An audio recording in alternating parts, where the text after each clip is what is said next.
T Punjab ਵੇਖ ਰਹੇ ਸਾਰੇ ਦਰਸ਼ਕਾਂ ਦਾ ਸਵਾਗਤ ਹੈ। ਦੇਸ਼ ਦਾ ਆਜ਼ਾਦੀ ਦਿਹਾੜਾ 15 ਅਗਸਤ। ਆਜ਼ਾਦੀ ਸਾਨੂੰ ਬੜੀ ਮਿਹਨਤ ਨਾਲ ਮਿਲੀ ਹੈ, ਬੜੀ ਸ਼ਹਾਦਤਾਂ ਦੇ ਕੇ ਮਿਲੀ ਹੈ। ਇਸ ਆਜ਼ਾਦੀ ਦੀ ਕੀਮਤ ਨੂੰ ਅਸੀਂ ਇਸ ਨਜ਼ਰੀਏ ਤੋਂ ਜੇਕਰ ਭਾਂਪਣ ਦੀ ਕੋਸ਼ਿਸ਼ ਕਰੀਏ ਕਿ ਇਸ ਆਜ਼ਾਦੀ ਨੂੰ ਪ੍ਰਾਪਤ ਕਰਨ ਲਈ ਜਿਸ ਰਾਹ ਦੇ ਉੱਤੋਂ ਦੇਸ਼ ਲੰਘਿਆ ਸੀ, ਉਸ ਰਾਹ ਤੋਂ ਜਾ ਕੇ ਜਦੋਂ ਆਜ਼ਾਦੀ ਮਿਲੀ ਤਾਂ ਉਹ ਰਾਹ ਜਿਹੜਾ ਹੈਗਾ ਵੱਖ-ਵੱਖ ਕਿਉਂ ਹੋ ਗਿਆ। ਸਿੱਧਾ ਭਾਵ ਹੈ ਕਿ ਦੇਸ਼ ਦੋ ਹਿੱਸਿਆਂ ਦੇ ਵਿੱਚ ਵੰਡ ਕੇ ਆਜ਼ਾਦ ਹੋਇਆ। ਆਜ਼ਾਦੀ ਦੇ ਸੰਘਰਸ਼ ਦੇ ਜੋ ਸਭ ਤੋਂ ਲਾਸਾਨੀ ਸ਼ਹੀਦ ਆਜ਼ਮ ਸਰਦਾਰ ਭਗਤ ਸਿੰਘ ਦੀ ਗੱਲ ਨਾ ਹੋਵੇ ਤਾਂ ਇਹ ਹੋ ਨਹੀਂ ਸਕਦਾ। ਸ਼ਹੀਦ ਆਜ਼ਮ ਸਰਦਾਰ ਭਗਤ ਸਿੰਘ ਦੇ ਭਤੀਜੇ ਸਰਦਾਰ ਅਭੈ ਸਿੰਘ ਸੰਧੂ ਇਸ ਵਕਤ ਸਾਡੇ ਸਟੂਡੀਓ 'ਚ ਬਣੇ ਹੋਏ ਨੇ। ਸੰਧੂ ਸਾਹਿਬ, ਤੁਹਾਡਾ ਸਵਾਗਤ ਹੈ ਜੀ। ਬਹੁਤ ਬਹੁਤ ਸ਼ੁਕਰੀਆ। ਅਕਸਰ ਸ਼ਹੀਦ ਭਗਤ ਸਿੰਘ ਬਾਰੇ ਜਾਂ ਆਜ਼ਾਦੀ ਦੇ ਸੰਘਰਸ਼ ਬਾਰੇ ਜਾਂ ਸ਼ਹੀਦਾਂ ਦੇ ਸੁਪਨਿਆਂ ਬਾਰੇ ਅਕਸਰ ਗੱਲਾਂ ਹੁੰਦੀਆਂ ਨੇ। ਜਦੋਂ ਇਹ ਗੱਲਾਂ ਕਰਨ ਵਾਲਾ ਖੁਦ ਉਸ ਪਰਿਵਾਰ 'ਚੋਂ ਹੀ ਹੋਏ ਤਾਂ ਇਹ ਗੱਲਾਂ ਜਿਹੜੀਆਂ ਨੇ, ਇਹਨਾਂ ਦੇ ਅਰਥ ਜਿਹੜੇ ਨੇ ਬਹੁਤ ਅਹਿਮ ਤੇ ਵੱਡੇ ਬਣ ਜਾਂਦੇ ਨੇ। ਅੱਜ ਕੱਲ੍ਹ ਸ਼ਹੀਦਾਂ ਨੂੰ ਲੈ ਕੇ ਵੀ ਵੰਡੀਆਂ ਪਈਆਂ ਹੋਈਆਂ ਨੇ। ਕੋਈ ਕਹਿੰਦਾ ਕਿ ਉਹ ਸ਼ਹੀਦ ਸਾਡਾ ਹੈ ਜਾਂ ਉਹ ਸ਼ਹੀਦ ਵੱਡਾ ਸੀ ਜਾਂ ਉਹ ਸ਼ਹੀਦ ਛੋਟਾ ਸੀ। ਤਾਂ ਸ਼ਹੀਦਾਂ ਨੂੰ ਆਪਣੇ ਤਰੀਕੇ ਨਾਲ ਰੰਗ ਦਿੱਤੇ ਜਾਂਦੇ ਨੇ। ਇਹ ਜਿਹੜੀ ਇੰਟਰਵਿਊ ਹੈ ਇਹ ਅਸੀਂ ਬੜੇ ਮਿੱਥ ਕੇ ਜਿਹੜੀ ਕੁਝ ਕੁ ਨੁਕਤਿਆਂ ਦੇ ਉੱਤੇ ਕਰਨ ਜਾ ਰਹੇ ਹਾਂ, ਜਿਹੜੇ ਸ਼ਾਇਦ ਤੁਹਾਨੂੰ ਪਹਿਲੀ ਵਾਰ ਸ਼ਾਇਦ ਪਤਾ ਲੱਗਣਗੇ ਸ਼ਹੀਦ ਭਗਤ ਸਿੰਘ ਬਾਰੇ ਜਾਂ ਉਹਨਾਂ ਨਾਲ ਜੁੜੇ ਜੋ ਲੋਕ ਸੀ, ਕਿਰਦਾਰ ਸੀ, ਉਹਨਾਂ ਬਾਰੇ। ਸਭ ਤੋਂ ਪਹਿਲੀ ਗੱਲ ਤਾਂ ਅੱਜ ਸ਼ਹੀਦ ਭਗਤ ਸਿੰਘ ਉਹਨਾਂ ਦੀ ਜੋ ਪੱਗ ਹੈ ਉਹਦਾ ਰੰਗ ਨੂੰ ਲੈ ਕੇ ਬੜੀ ਰਾਜਨੀਤੀ ਹੁੰਦੀ ਹੈ। ਜਦੋਂ ਤੋਂ ਦੇਸ਼ ਆਜ਼ਾਦ ਹੋਇਆ ਹੈ, ਖਾਸ ਕਰ ਉਸ ਨੂੰ ਭਗਵਾਂ ਕਰਨ ਦੀ ਕੋਸ਼ਿਸ਼ ਕੀਤੀ ਜਾਂਦੀ ਹੈ ਜਾਂ ਉਸ ਨੂੰ ਬਸੰਤੀ ਕਹਿਣ ਦੀ ਕੋਸ਼ਿਸ਼ ਕੀਤੀ ਜਾਂਦੀ ਹੈ ਜਾਂ ਉਸ ਨੂੰ ਕਿਸੇ ਹੋਰ ਉਸ ਨਾਲ ਪ੍ਰਸੰਗ ਨਾਲ ਜੋੜ ਕੇ, ਰਾਜਨੀਤਿਕ ਪ੍ਰਸੰਗ ਨਾਲ ਜੋੜ ਕੇ ਪੇਸ਼ ਕਰਨ ਦੀ ਕੋਸ਼ਿਸ਼ ਕੀਤੀ ਜਾਂਦੀ ਹੈ, ਜਿਸ ਤੋਂ ਸ਼ਹੀਦ ਦੇ ਉੱਤੇ ਇੱਕ ਵਰਗ ਦਾ ਜਿਹੜਾ ਹੈਗਾ ਦਾਅਵਾ ਮਜ਼ਬੂਤ ਹੋਣ ਦੀ ਜਿਹੜਾ ਇੱਕ ਇਸ਼ਾਰਾ ਜਾਂ ਕੋਸ਼ਿਸ਼ ਕੀਤੀ ਜਾਂਦੀ ਹੈ। ਪਰ ਕੀ ਅਸਲੀਅਤ ਕੀ ਸੀ? ਤੁਸੀਂ ਪਹਿਲਾਂ ਵੀ ਮੈਨੂੰ ਖੁਲਾਸਾ ਕੀਤਾ ਸੀ ਉਹਨਾਂ ਦੀ ਪੱਗ ਦੇ ਰੰਗ ਬਾਰੇ, ਪੱਗ ਬੰਨ੍ਹਣ ਦੇ ਸਟਾਈਲ ਬਾਰੇ। ਉਹ ਦੱਸੋ ਜਰਾ ਕੀ ਸੀ। ਸ਼ਹੀਦ ਆਜ਼ਮ ਨੇ ਪੱਗ ਜਿਹੜੀ ਹੈ ਉਹ ਬਚਪਨ ਤੋਂ ਉਹਨਾਂ ਨੇ ਸ਼ੁਰੂ ਕੀਤੀ ਸੀ ਬੰਨੀ। ਲੜ ਛੱਡ ਕੇ ਬੰਨ੍ਹਦੇ ਸੀਗੇ, ਆਮ ਜਿਹੜੀ ਸਧਾਰਨ ਜੀ ਪੱਗ ਹੁੰਦੀ ਸੀ। ਕਾਲਜ ਦੇ ਟਾਈਮ 'ਤੇ ਇੱਕ ਡਰਾਮੈਟਿਕ ਕਲੱਬ ਬਣਿਆ ਸੀ, ਉਹਦੇ 'ਚ ਉਹਨਾਂ ਨੇ ਪੱਗ ਜਿਹੜੀ ਬੰਨੀ ਹੈ ਉਹ ਸਫੇਦ ਰੰਗ ਦੀ ਬੰਨੀ ਹੈ ਔਰ ਖੱਦਰ ਦੀ ਆਮ ਹੁੰਦੀ ਸੀ, ਉਸ ਦੀ ਬੰਨ੍ਹਦੇ ਸੀਗੇ। ਪੱਗ ਵਾਲੀ ਫੋਟੋ ਸਿਰਫ ਇੱਕੋ ਹੀ ਗਰੁੱਪ ਫੋਟੋ ਹੈ ਜਿਹੜੀ ਡਰਾਮੈਟਿਕ ਕਲੱਬ ਦੀ ਹੈ, ਉਹਦੇ ਵਿੱਚੋਂ ਹੀ ਉਹ ਫੋਟੋ ਕੱਢ ਕੇ ਜਿਹੜੀ ਆਮ ਪ੍ਰਚਲਿਤ ਹੈਗੀ ਹੈ। ਪਰ ਉਹਨੂੰ ਅਲੱਗ-ਅਲੱਗ ਟਾਈਮ 'ਤੇ ਅਲੱਗ-ਅਲੱਗ ਰਾਜਨੀਤਿਕ ਪਾਰਟੀਆਂ ਨੇ ਆਪਣਾ ਰੰਗ ਦੇਣ ਦੀ ਕੋਸ਼ਿਸ਼ ਕੀਤੀ ਹੈ ਵੀ ਸਾਡੀ ਦਾਅਵੇਦਾਰੀ ਕਿਤੇ ਜ਼ਿਆਦਾ ਹੈਗੀ ਹੈ, ਕਿਤੇ ਲਾਲ ਹੋਈ, ਕਿਤੇ ਕੇਸਰੀ ਹੋਈ, ਕਿਤੇ ਬਸੰਤੀ ਹੋ ਗਈ, ਪਰ ਉਹਨਾਂ ਨੇ ਹਮੇਸ਼ਾ ਸਫੇਦ ਪੱਗ ਜਿਹੜੀ ਹੈ ਉਹ ਬੰਨੀ ਹੈ। ਕਿਸੇ ਉਹ ਰਾਜਨੀਤਿਕ ਵਿਚਾਰਧਾਰਾ ਨਾਲ ਨਹੀਂ ਸੀ ਕਿਸੇ ਨੂੰ ਉਹ ਵਾਬਸਤਾ। ਦੇਖੋ, ਵਿਚਾਰਧਾਰਾ ਉਸ ਵੇਲੇ ਇੱਕ ਆਮ ਤੌਰ 'ਤੇ ਜਿਹੜੀ ਸੀ, ਕਾਂਗਰਸ ਪਾਰਟੀ ਜਿਹੜੀ ਉਹ ਇੱਕ ਲੜਾਈ ਆਜ਼ਾਦੀ ਦੀ ਲੜ ਰਹੀ ਸੀ। ਮਹਾਤਮਾ ਗਾਂਧੀ ਨੇ ਜਦੋਂ ਅੰਦੋਲਨ ਵਾਪਸ ਲਿਆ, ਜਿਹੜਾ ਨੋਨ ਕੋਆਪਰੇਸ਼ਨ ਮੂਵਮੈਂਟ ਸੀਗੀ, ਉਸ ਤੋਂ ਬਾਅਦ ਉਹਨਾਂ ਦੇ ਖਿਆਲਾਤ ਬਦਲ ਗਏ ਵੀ ਇੱਕ ਦੇਸ਼ ਸਾਰਾ ਤਿਆਰ ਬੈਠਾ ਸੀਗਾ ਔਰ ਐਨ ਛੋਟੀ ਜਿਹੀ ਇੱਕ ਘਟਨਾ ਤੋਂ ਬਾਅਦ ਉਹਨਾਂ ਨੇ ਉਹ ਵਾਪਸ ਲੈ ਲਿਆ ਅਤੇ ਉਸ ਤੋਂ ਬਾਅਦ ਉਹਨਾਂ ਨੇ ਵਿਚਾਰ ਜਿਹੜੇ ਨੇ ਉਹ ਬਦਲ ਗਏ। ਉਹਨਾਂ ਦੇ ਪਿਤਾ ਜੀ ਸਰ ਕਿਸ਼ਨ ਸਿੰਘ ਜੀ ਕਾਂਗਰਸ ਦੇ ਐਕਟਿਵ ਮੈਂਬਰ ਰਹੇ ਨੇ, ਕਾਫੀ ਦੇਰ ਤੱਕ ਰਹੇ ਨੇ ਔਰ ਉਹਨਾਂ ਦੇ ਆਪਸ 'ਚ ਵੀ ਖਿਆਲਾਤ ਜਿਹੜੇ ਨੇ ਉਹ ਨਹੀਂ ਮਿਲਦੇ ਸੀਗੇ। ਪਰ ਲਾਲਾ ਲਾਜਪਤ ਰਾਏ ਵੀ ਇਸੇ ਤਰ੍ਹਾਂ ਹੀ ਉਹਨਾਂ ਦੇ ਖਿਆਲਾਤ ਦੇ ਵਿੱਚ ਫਰਕ ਆ ਗਿਆ। ਉਹ ਇੱਕ ਹਿੰਦੂਜ਼ਮ ਵਾਲੇ ਪਾਸੇ ਲਾਲਾ ਜੀ ਤੁਰ ਪਏ। ਇਹਨਾਂ ਦਾ ਖਿਆਲ 'ਚ ਵੀ ਅਸੀਂ ਇੱਕ ਸਾਰਿਆਂ ਦਾ, ਇੱਕ ਆਮ ਵਰਗ ਦਾ ਜਿਹੜਾ ਅਸੀਂ ਲੜਾਈ ਲੜ ਰਹੇ ਹਾਂ ਔਰ ਆਮ ਵਰਗ ਦੀ ਲੜਾਈ ਨੂੰ ਅਸੀਂ ਲੈ ਕੇ ਹੀ ਹਿੰਦੁਸਤਾਨ ਨੂੰ ਆਜ਼ਾਦ ਕਰਾ ਸਕਦੇ ਹਾਂ। ਅਤੇ ਜਦੋਂ ਲਾਲਾ ਜੀ ਦਾ ਇੰਸੀਡੈਂਟ ਹੋਇਆ, ਲਾਠੀਆਂ ਉਹਨਾਂ ਨੂੰ ਲੱਗੀਆਂ ਅਤੇ ਉਹਨਾਂ ਨੇ ਉਸ ਚੀਜ਼ ਨੂੰ ਦੇਖਦੇ ਹੋਏ ਉਹਨਾਂ ਦਾ ਸਾਥ ਦਿੱਤਾ ਔਰ ਉਹਨਾਂ ਦੀ ਮੌਤ ਦਾ ਬਦਲਾ ਵੀ ਲਿਆ। ਸਾਂਡਰਸ ਨੂੰ ਮਾਰਿਆ ਗਿਆ, ਮੁਕੱਦਮੇ ਚੱਲੇ, ਪਰ ਜਿਹੜੀ ਉਹ ਕਿਸੇ ਵੀ ਪਾਰਟੀ ਦੇ ਨਾਲ ਨਹੀਂ ਸੀਗੇ। ਉਹਨਾਂ ਦੀ ਇੱਕ ਆਪਣੀ ਇੱਕ ਰਾਜਨੀਤਿਕ ਨਹੀਂ ਪਰ ਇੱਕ ਸੋਸ਼ਲ ਕਹਿ ਲਓ, ਨੌਜਵਾਨ ਭਾਰਤ ਸਭਾ ਬਣਾਈ ਪਹਿਲੇ, ਫਿਰ HSRA ਬਣੀ ਅਤੇ ਉਹ ਇਸ ਵਾਸਤੇ ਬਣਾਈ ਗਈ, ਨਾਂ ਦਿੱਤੇ ਗਏ ਪਾਰਟੀਆਂ ਦੇ ਜਾਂ ਇੱਕ ਸੁਸਾਇਟੀ ਦੇ, ਤਾਂ ਕਿ ਜਿਹੜੇ ਉਹਨਾਂ 'ਤੇ ਇੱਕ ਇਲੈਕਸ਼ਨ ਲਾਏ ਜਾ ਰਹੇ ਸੀ ਵੀ ਇਹ ਸਿਰਫਿਰੇ ਜਿਹੇ ਮੁੰਡੇ ਹੈਗੇ ਆ ਔਰ ਇਹ ਇਹਨਾਂ ਨੂੰ ਐਵੇਂ ਜੋਸ਼ ਹੈਗਾ, ਜੋਸ਼ ਦੇ 'ਚ ਤੁਰੇ ਫਿਰਦੇ ਆ। ਉਹ ਉਹਨਾਂ ਨੇ ਫਿਰ ਉਸ ਚੀਜ਼ ਨੂੰ ਬਹੁਤ ਸਟੱਡੀ ਕੀਤੀ। ਸਟੱਡੀ ਕਰਨ ਤੋਂ ਬਾਅਦ HSRA ਬਣਾਈ ਵੀ ਸਾਡਾ ਇਹ ਮੈਨੀਫੈਸਟੋ ਹੈ, ਅਸੀਂ ਇਸ ਚੀਜ਼ 'ਤੇ ਲੜਾਈ ਕਰ ਰਹੇ ਹਾਂ, ਅਸੀਂ ਕੋਈ ਐਵੇਂ ਤੁਰਦੇ ਫਿਰਦੇ ਗੱਲ ਨਹੀਂ ਹੈਗੀ। ਸੋ ਇਹ ਚੀਜ਼ ਵੀ ਕਿਸੇ ਪਾਰਟੀ ਨਾਲ ਉੱਦਾਂ ਨਹੀਂ ਸੀਗੇ ਜੀ। ਇੱਕ ਪ੍ਰਸੰਗ ਇਹ ਮਿਲਦਾ ਹੈ ਕਿ ਉਹਨਾਂ ਨੇ ਆਖਰੀ ਮੁਲਾਕਾਤ ਆਪਣੇ ਮਾਤਾ ਜੀ ਨਾਲ ਕਰਨ ਤੋਂ ਨਾ ਕਰ ਦਿੱਤੀ ਸੀ ਕਿ ਲੋਕ ਇਹ ਨਾ ਕਹਿਣ ਕਿ ਵੀ ਮਾਤਾ ਜੀ ਕਿਤੇ ਰੋ ਪੈਣ ਤੇ ਭਗਤ ਸਿੰਘ ਦੀ ਮਾਂ ਰੋ ਰਹੀ ਹੈ। ਇਸ ਦੇ ਪਿੱਛੇ ਕੀ ਅਸਲੀਅਤ ਹੈ? ਦੇਖੋ, ਉਸ ਤੋਂ ਪਹਿਲੇ ਇੱਕ ਤੇ ਮੁਲਾਕਾਤ ਉਹਨਾਂ ਦੀ ਹੋਈ ਹੈ ਜੀ, ਜਿਹੜੀ 3 ਮਾਰਚ ਨੂੰ ਹੋਈ ਹੈ, ਤੇ ਉਹ ਉਦੋਂ ਉਹਨਾਂ ਨੇ ਕਿਹਾ ਉਹਨਾਂ ਨੂੰ ਵੀ ਤੁਸੀਂ ਮੈਨੂੰ ਮੇਰੀ ਲਾਸ਼ ਲੈਣ ਨਾ ਆਇਓ, ਕੁਲਬੀਰ ਨੂੰ ਭੇਜ ਦਿਓ ਜੀ, ਤਾਂ ਕਿ ਤੁਸੀਂ ਇੱਕ ਭਾਵੁਕ ਹੋ ਕੇ ਤੁਹਾਡੀ ਅੱਖਾਂ 'ਚੋਂ ਆਂਸੂ ਨਿਕਲਣ ਤੇ ਲੋਕ ਕਹਿਣ ਵੀ ਭਗਤ ਸਿੰਘ ਦੀ ਮਾਂ ਜਿਹੜੀ ਆ ਰੋ ਪਈ ਹੈ ਜੀ। ਤੇ ਦੂਜੀ ਗੱਲ ਇਹ ਸੀ ਕਿ ਜਿਹੜੀ ਲਾਸਟ ਮੁਲਾਕਾਤ ਹੁੰਦੀ ਹੈ 24 ਘੰਟੇ ਪਹਿਲੇ, ਉਦੋਂ ਉਹਨਾਂ ਨੇ ਇਨਕਾਰ ਕਰਤਾ ਵੀ ਗ੍ਰੈਂਡਫਾਦਰ ਨੂੰ ਅਸੀਂ ਬਲੱਡ ਰਿਲੇਸ਼ਨ ਨਹੀਂ ਮੰਨਦੇ ਜੀ। ਦੂਜੇ ਪਾਸੇ ਜਿਹੜੇ ਰਾਜਗੁਰੂ ਸੀਗੇ, ਉਹਨਾਂ ਦੀ ਦਾਦੀ ਆਈ ਜੀ, ਕਿੱਥੋਂ ਮਹਾਰਾਸ਼ਟਰ ਤੋਂ ਚੱਲ ਕੇ ਉਹ ਪਹੁੰਚੀ ਉੱਥੇ, ਉਹਨੂੰ ਮਨਾ ਕਰਤਾ। ਫਿਰ ਸਾਰੇ ਪਰਿਵਾਰ ਨੇ ਇਹ ਫੈਸਲਾ ਕੀਤਾ ਵੀ ਕੋਈ ਵੀ ਮੁਲਾਕਾਤ ਆਖਰੀ ਮੁਲਾਕਾਤ ਨਹੀਂ ਕਰੇਗਾ ਜੀ। ਤੇ ਆਖਰੀ ਮੁਲਾਕਾਤ ਹੋਈ ਨਹੀਂ। 3 ਮਾਰਚ ਦੀ ਜਿਹੜੀ 20 ਦਿਨ ਪਹਿਲੇ ਉਹੀ ਹੋਈ ਆਖਰੀ ਮੁਲਾਕਾਤ ਪਰਿਵਾਰ ਦੀ ਜਿਹੜੀ। ਤੇ ਅਖੀਰਲੇ ਦਿਨ ਜਿਹੜਾ ਵਕੀਲ ਸੀ ਪ੍ਰਾਣਨਾਥ, ਉਹਦੀ ਮੁਲਾਕਾਤ ਸਵੇਰੇ ਹੋਈ ਹੈ ਤੇ ਉਹਨੂੰ ਵੀ ਦੱਸਿਆ ਗਿਆ ਕਿ ਉਹਨੇ ਕਿਹਾ ਵੀ ਉਹ ਆਪਣੇ ਵੱਲੋਂ ਇੱਕ ਮੈਸੇਜ ਲੈ ਕੇ ਗਿਆ ਸੀ ਸਰਕਾਰ ਵੱਲੋਂ ਵੀ ਕਿਸੇ ਤਰ੍ਹਾਂ ਦਾ ਤੁਸੀਂ ਕੰਪਰੋਮਾਈਜ਼ ਕਰਨਾ ਜਾਂ ਤੁਸੀਂ ਮਾਫੀਨਾਮਾ ਜਾਂ ਕੋਈ ਇਹੋ ਜਿਹੀ ਗੱਲ ਤੇ ਤਿਆਰ ਹੋ ਤੇ ਕੋਈ ਗੱਲ ਅੱਗੇ ਹੋ ਸਕਦੀ ਹੈ। ਤੇ ਉਹ ਜੇਲ੍ਹ ਅਫਸਰਾਂ ਨੇ ਕਹਿਤਾ ਵੀ ਉਹ ਹੁਣ ਖਤਮ ਹੋ ਚੁੱਕੀ ਹੈ ਸਾਰੀ ਗੱਲ।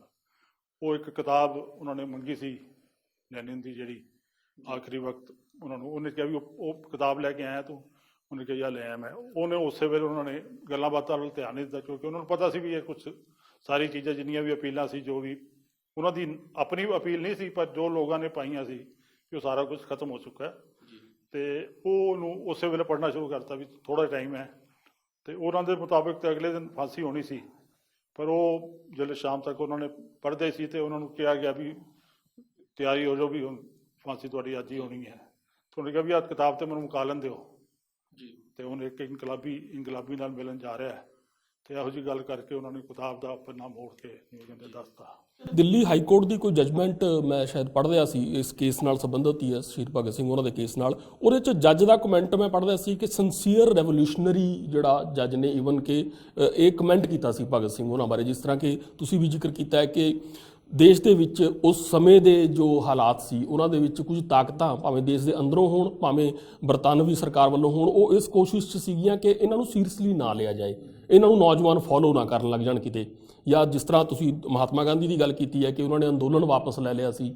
ਸੋ ਉਹ ਆਪਣੇ ਆਪ 'ਚ ਇੱਕ ਵੱਖਰੀ ਤਰ੍ਹਾਂ ਦਾ ਇੱਕ ਵੱਡਾ ਜਿਹੜਾ ਵਿਸ਼ਾ ਹੈ। ਇਹ ਮੈਂ ਇਸ ਕਰਕੇ ਜ਼ਿਕਰ ਕੀਤਾ ਹੈ ਕਿ ਅੰਗਰੇਜ਼ ਜੱਜ ਜਿਹੜੇ ਨੇ ਉਹ ਸਿੰਸੀਅਰ ਰੈਵੋਲੂਸ਼ਨਰੀ ਦੇ ਤੌਰ ਤੇ ਭਗਤ ਸਿੰਘ ਤੇ ਸਾਥੀਆਂ ਨੂੰ ਦੇਖਦੇ ਸੀ। ਪਰ ਮੈਂ ਹੁਣ ਪ੍ਰਸੰਗ ਖੋਲ ਰਿਹਾ ਕਿਉਂਕਿ ਇਹ ਬੜਾ ਇੰਟਰਸਟਿੰਗ ਹੈ। ਬਹੁਤ ਸਾਰੀਆਂ ਗੱਲਾਂ ਜਿਹੜੀਆਂ ਸ਼ਹੀਦ ਭਗਤ ਸਿੰਘ ਬਾਰੇ, ਕਿਉਂਕਿ ਤੁਸੀਂ ਉਹਨਾਂ ਦੇ ਪਰਿਵਾਰ 'ਚੋਂ ਹੋ ਤਾਂ ਤੁਸੀਂ ਤਾਂ ਘਰ 'ਚੋਂ ਹੀ ਸੁਣੀਆਂ ਹੋਣਗੀਆਂ। ਇੱਕ ਉਹਨਾਂ ਦੀ ਮੈਂ ਕਿਹਾ ਸ਼ਖਸੀਅਤ ਨਾਲ ਮੇਚ ਨਹੀਂ ਖਾਂਦੀ, ਪਰ ਮਾਂ ਦਾ ਦਿਲ ਮਾਂ ਦਾ ਹੁੰਦਾ ਕਿ ਉਹ ਕੋਈ ਭਭੂਤੀ ਲੈ ਕੇ ਗਏ ਸੀ ਤੇ ਫਿਰ ਉਹ ਕਿਹਾ ਸੀ ਨਹੀਂ ਇਹ ਮੈਨੂੰ ਨਹੀਂ, ਇਹ ਕੁਲਬੀਰ ਨੂੰ ਦੇ ਦੇ। ਉਹ ਵੀ ਪਲੀਜ਼ ਜ਼ਰੂਰ। ਉਹ ਵੀ ਇੱਕ ਦੇਖੋ, ਮਾਂ ਦੀ ਆਪਣੀ ਇੱਕ ਮਮਤਾ ਹੁੰਦੀ ਹੈ। ਉਹ ਕਿਸੇ ਜਿਵੇਂ ਪਿੰਡਾਂ 'ਚ ਹੁੰਦੇ ਨੇ, ਕੋਈ ਸਿਆਣੇ ਕੋਲ ਗਏ ਤੇ ਉਹਨੂੰ ਪੁੱਛਣਗੇ ਵੀ ਮੇਰੇ ਬੇਟੇ ਦਾ ਕੀ ਭਵਿੱਖ ਕੀ ਹੈ ਜੀ, ਤੇ ਉਹਨੇ ਕਿਹਾ ਜੀ ਉਹ ਤੇ ਤਖਤ ਹੈ ਜਾਂ ਤਾਜ ਹੈ ਜੀ, ਤੇ ਬਾਕੀ ਫਿਰ ਵੀ ਤੁਸੀਂ ਆ ਵਿਭੂਤੀ ਲੈ ਜਾਓ ਤੇ ਜਦੋਂ ਕਦੀ ਮਿਲੋ ਤੇ ਉਹਦੇ ਸਿਰ ਤੇ ਲਗਾ ਦਿਓ ਜੇਲ੍ਹ ਦੇ ਵਿੱਚ ਜੀ। ਤੇ ਆਪਣੀ ਇੱਕ ਮਮਤਾ ਸੀ ਉਹਨਾਂ ਦੀ, ਉਹ ਲੈ ਕੇ ਉੱਥੇ ਗਏ ਤੇ ਉੱਥੇ ਜਿਹੜੇ ਉਹਨਾਂ ਨੇ ਗੱਲਾਂ ਗੁੱਲਾਂ ਹੋਰ ਇੱਧਰ ਉੱਧਰ ਦੀਆਂ ਕਰਕੇ ਤੇ ਕੋਸ਼ਿਸ਼ ਕੀਤੀ ਵੀ ਉਹ ਮੈਂ ਸਿਰ ਤੇ ਲਗਾ ਦੇਵਾਂ, ਤੇ ਉਹਨਾਂ ਨੇ ਹੱਥ ਫੜ ਲਿਆ। ਕਹਿੰਦੇ ਬੇਬੇ ਜੀ ਇਹਦੀ ਮੈਨੂੰ ਲੋੜ ਨਹੀਂ ਹੈ, ਇਹਦੀ ਲੋੜ ਕੁਲਬੀਰ ਦੇ ਹੈ ਜਿਹਨੇ ਅੱਗੇ ਪਰਿਵਾਰ ਨੂੰ ਦੇਖਣਾ ਹੈ ਕਰਨਾ ਹੈ, ਤੇ ਉਹਨੂੰ ਇਹ ਲਗਾਈਓ ਤੁਸੀਂ ਜੀ। ਤੇ ਉਹ ਚੁੱਪ ਕਰ ਗਏ। ਤੇ ਮਤਲਬ ਇਹ ਚੀਜ਼ਾਂ ਸੀ। ਹੁਣ ਕਿਸੇ ਵੇਲੇ ਉਹ ਗੱਲਾਂ ਹੁੰਦੀਆਂ ਸੀਗੀਆਂ ਤੇ ਉਹਨਾਂ ਨੇ ਗੱਲ ਵੀ ਹੋਈ ਹੈ, ਮਤਲਬ ਇਹ ਗੱਲ ਐਵੇਂ ਨਹੀਂ ਚੱਲੀ ਤੇ ਕਿਤੋਂ ਹੈਗੀ ਹੈ।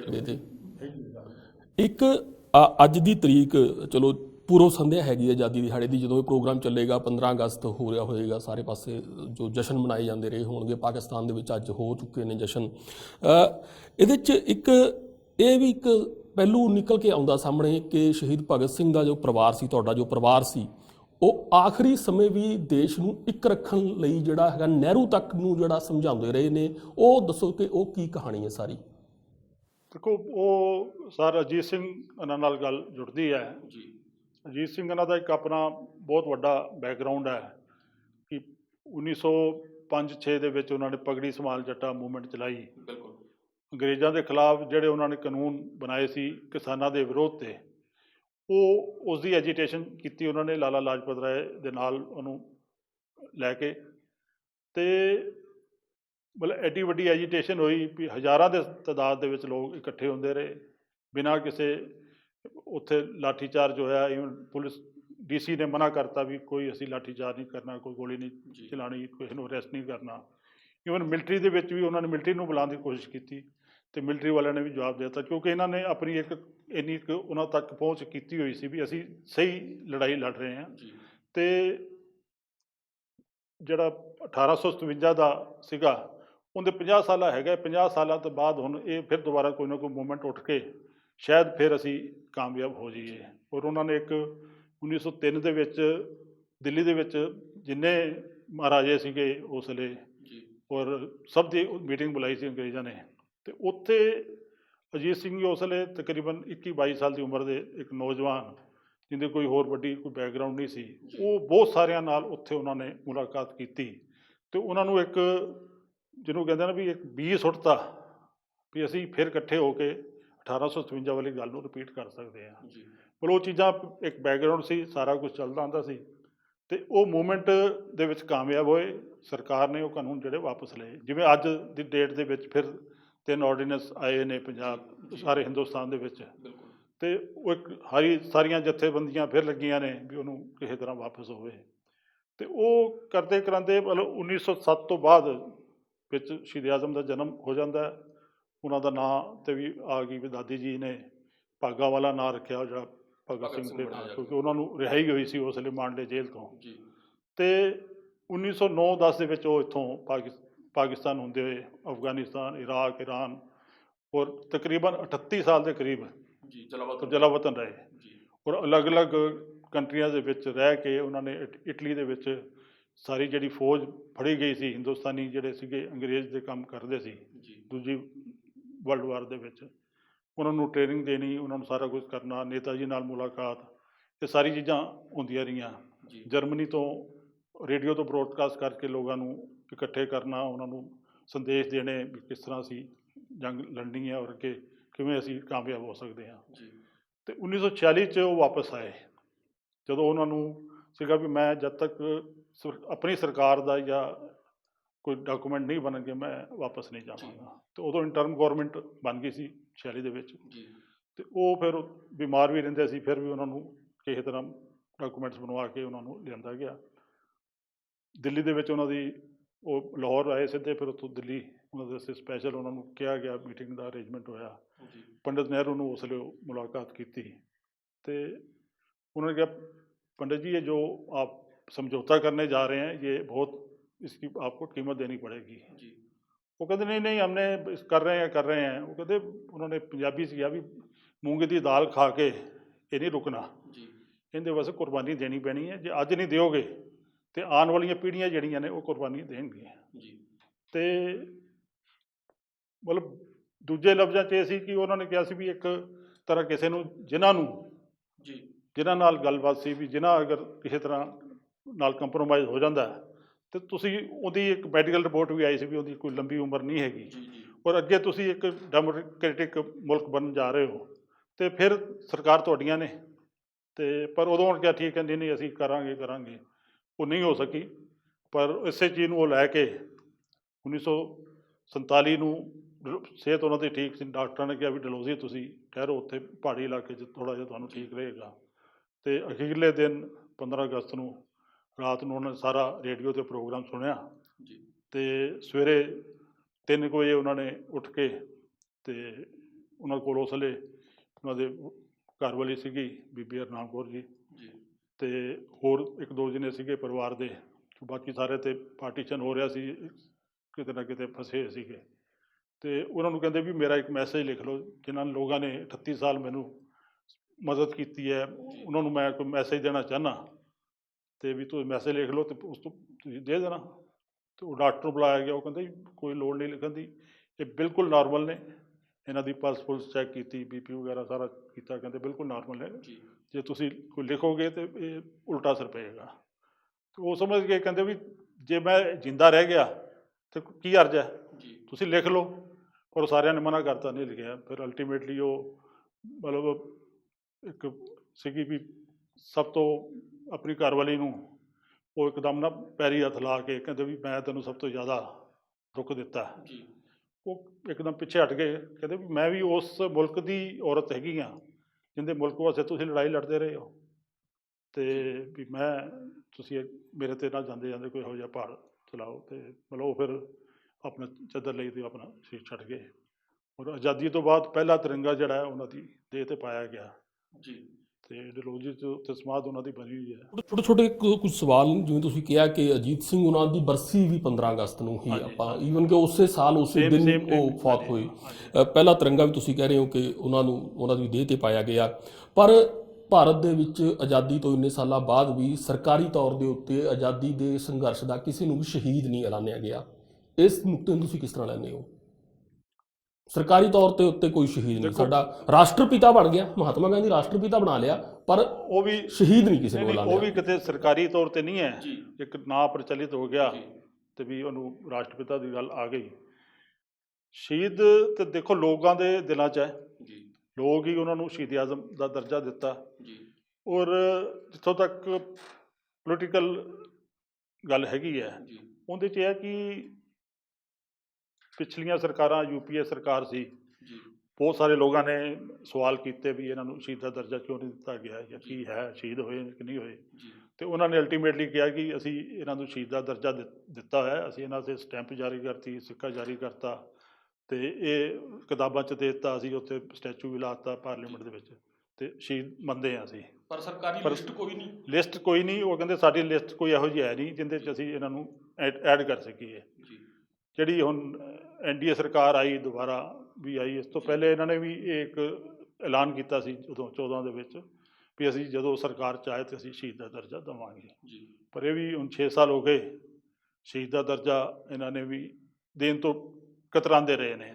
ਇੱਕ ਮੇਰਾ ਮੰਨਣਾ ਹੈ, ਮੈਂ ਪਿੱਛੇ ਦੀ ਗੱਲਾਂ ਸੁਣੀਆਂ ਹੋਈਆਂ ਨੇ ਵੀ ਇਹ ਕਿਤੇ ਨਾ ਕਿਤੇ ਸਰਕਾਰ, ਬਰਤਾਨਵੀ ਸਰਕਾਰ ਨਾਲ ਸਮਝੌਤਾ ਸੀ ਕਿ ਕਿਸੇ ਵੀ ਆਜ਼ਾਦੀ ਘੁਲਾਟੀਏ ਨੂੰ ਤੁਸੀਂ ਪ੍ਰਮੋਟ ਨਹੀਂ ਕਰਨਾ, ਕਿਸੇ ਨੂੰ ਮਾਨ ਸਨਮਾਨ ਨਹੀਂ ਦੇਣਾ ਜੀ। ਅਤੇ ਇਹ ਤਕਰੀਬਨ 25 ਸਾਲ ਦਾ ਇੱਕ ਉਹਦੇ ਟਾਈਮ ਪੀਰੀਅਡ ਸੀਗਾ।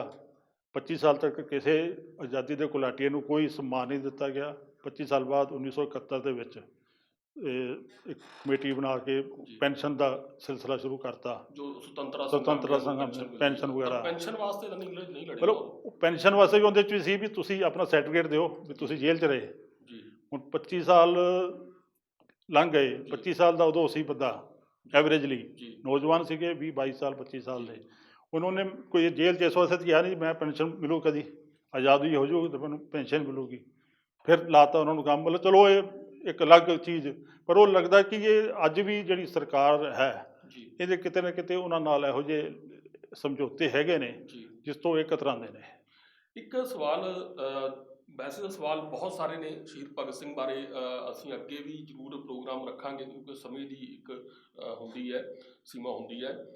ਸ਼ਹੀਦ ਆਜ਼ਮ ਭਗਤ ਸਿੰਘ ਦੇ ਨਾਂ ਦੇ ਉੱਤੇ ਇੱਕੋ ਇੱਕ ਜਿਹੜਾ ਇੰਟਰਨੈਸ਼ਨਲ ਏਅਰਪੋਰਟ ਚੰਡੀਗੜ੍ਹ ਨੂੰ ਮਿਲਿਆ ਨਾਰਥ ਇੰਡੀਆ ਦੇ ਵਿੱਚ, ਇੱਧਰ ਏਡਾ ਵੱਡਾ, ਉਹਦਾ ਨਾਂ ਰੱਖਣ ਬਾਰੇ ਬਾਕਾਇਦਾ ਤੌਰ ਦੇ ਉੱਤੇ ਮਤੇ ਪੈ ਗਏ ਸੀ, ਵਿਧਾਨ ਸਭਾ 'ਚ ਵੀ ਪੰਜਾਬ 'ਤੇ ਪੈ ਗਿਆ ਸੀ। ਹਰਿਆਣਾ ਜਦੋਂ ਭਾਈਵਾਲ ਬਣਿਆ ਇਸ ਪ੍ਰੋਜੈਕਟ ਦੇ ਵਿੱਚ ਤਾਂ ਹਰਿਆਣੇ ਨੇ ਵੀ ਹਾਮੀ ਭਰ ਦਿੱਤੀ, ਅਤੇ ਉੱਤੋਂ ਸਰਕਾਰ ਵੀ, ਖੈਰ ਪਹਿਲੀ ਸਰਕਾਰ ਕਾਂਗਰਸ ਦੀ ਸੀ, ਇਹ ਮੰਨਿਆ ਜਾਂਦਾ ਸੀ ਕਿ ਕਾਂਗਰਸ ਸ਼ਾਇਦ ਪਰਹੇਜ਼ ਕਰਦੀ ਹੈ ਸ਼ਹੀਦ ਭਗਤ ਸਿੰਘ ਦੇ ਨਾਂ ਤੋਂ, ਜਾਂ ਮਿਸਿਸ ਸੋਨੀਆ ਗਾਂਧੀ ਚਾਹੁੰਦੇ ਸੀ ਕਿ ਸ਼ਾਇਦ ਰਾਜੀਵ ਗਾਂਧੀ ਦੇ ਨਾਂ ਦੇ ਉੱਤੇ ਜਿਵੇਂ ਕਿ IT ਪਾਰਕ ਬਣਾਇਆ, ਏਅਰਪੋਰਟ ਵੀ ਜਿਹੜਾ ਉਹਨਾਂ ਦੇ ਨਾਂ 'ਤੇ ਹੋ ਜੇ। ਪਰ ਮੁੜ ਕੇ ਦੂਜੀ ਵਾਰ ਵੀ ਸਰਕਾਰ ਆ ਗਈ ਹੈ, ਜਿਸ ਸਰਕਾਰ ਨੂੰ ਆਪਾਂ ਇਹ ਕਹਿੰਦੇ ਹਾਂ ਕਿ, ਕਿਉਂਕਿ ਮੈਂ ਪੱਗ ਤੋਂ ਗੱਲ ਇਸ ਕਰਕੇ ਸ਼ੁਰੂ ਕੀਤੀ ਸੀ ਕਿ ਉਸ ਰੰਗ ਨੂੰ, ਉਸ ਪਰਟੀਕੂਲਰ ਜੋ ਪੱਗ ਦਾ ਰੰਗ ਬਾਅਦ 'ਚ ਡਾਈ ਕਰ ਦਿੱਤਾ ਇੱਕ ਸਾਜ਼ਿਸ਼ ਦੇ ਨਾਲ। ਸ਼ਹੀਦ ਭਗਤ ਸਿੰਘ ਦੀ ਚਿੱਟੀ ਪੱਗ ਕਿੱਦਾਂ ਉਹ ਭਗਵਾਂ ਰੰਗ ਬਣ ਗਿਆ, ਤਾਂ ਉਹਨਾਂ ਨੇ ਵੀ ਜਿਹੜਾ ਇਸ ਚੀਜ਼ ਦਾ ਮੁੱਲ ਨਹੀਂ ਪਾਇਆ। ਇਸ ਨੂੰ ਤੁਸੀਂ ਕਿਸ ਤਰ੍ਹਾਂ ਲੈਂਦੇ ਹੋ ਪਰਿਵਾਰ ਦੇ ਤੌਰ 'ਤੇ?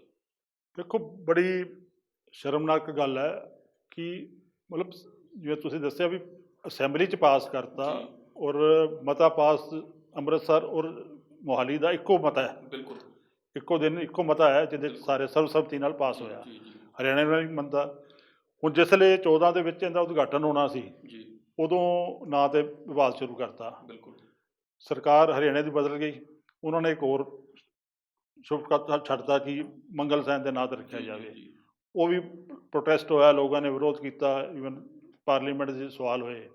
ਫਿਰ ਹੋਇਆ ਕਿ ਇਹਨੂੰ ਚਲੋ ਜੀ ਅਸੀਂ ਰੋਕ ਦਿੰਦੇ ਹਾਂ, ਹੁਣ ਚੰਡੀਗੜ੍ਹ ਏਅਰਪੋਰਟ ਕਰਤਾ। ਜੀ ਮਤਲਬ ਪਿਛਲੇ ਸਾਲ ਤੱਕ ਵੀ ਇਹ ਚੀਜ਼ ਅਜੇ ਚੱਲੀ ਜਾ ਰਹੀ ਹੈ। ਹੁਣ ਜਿਹੜੀ ਹੈ ਉਹ ਗੱਲ ਇੱਥੋਂ ਤੱਕ ਆ ਗਈ ਹੈ ਕਿ ਪੰਜਾਬ ਸਰਕਾਰ ਨੇ ਇੱਕ ਕਮੇਟੀ ਬਣਾ ਦਿੱਤੀ, ਉਹ ਪੰਜਾਬ ਸਰਕਾਰ ਉਹਦੇ 'ਚ ਰਿਪੋਰਟ ਹੀ ਨਹੀਂ ਕਰ ਰਹੀ ਜੀ ਵੀ ਅਸੀਂ ਇਹਨੂੰ ਤਿਆਰ ਹਾਂ ਕਿ ਨਹੀਂ ਤਿਆਰ ਕਰਨ ਨੂੰ। ਜੀ ਜਦੋਂ ਅੱਜ ਤੋਂ 3 ਸਾਲ ਪਹਿਲੇ 4 ਸਾਲ ਪਹਿਲੇ ਕੈਪਟਨ ਸਾਹਿਬ ਬਾਹਰ ਸੀਗੇ, ਕੈਪਟਨ ਸਾਹਿਬ ਨੇ ਖਟਕਲ ਕਲਾਂ ਤੋਂ ਇੱਕ ਰੈਲੀ ਕੱਢੀ, ਬਿਲਕੁਲ ਖੁਦ ਝੰਡੀ ਦੇ ਕੇ, ਜੀ ਤੇ ਇੱਥੇ ਮੋਹਾਲੀ 'ਚ ਲਾਠੀ ਚਾਰਜ ਵੀ ਹੋਇਆ, ਸਾਰਾ ਕੁਝ ਹੋਇਆ। ਬਿਲਕੁਲ ਉਸ ਤੋਂ ਬਾਅਦ ਉਹਨਾਂ ਨੇ ਕਦੀ ਗੱਲ ਵੀ ਨਹੀਂ ਕੀਤੀ ਜੀ ਵੀ ਇਹ ਕਿਉਂ ਨਹੀਂ ਹੋ ਰਿਹਾ ਜਾਂ ਹੋਣਾ ਚਾਹੀਦਾ ਹੈ।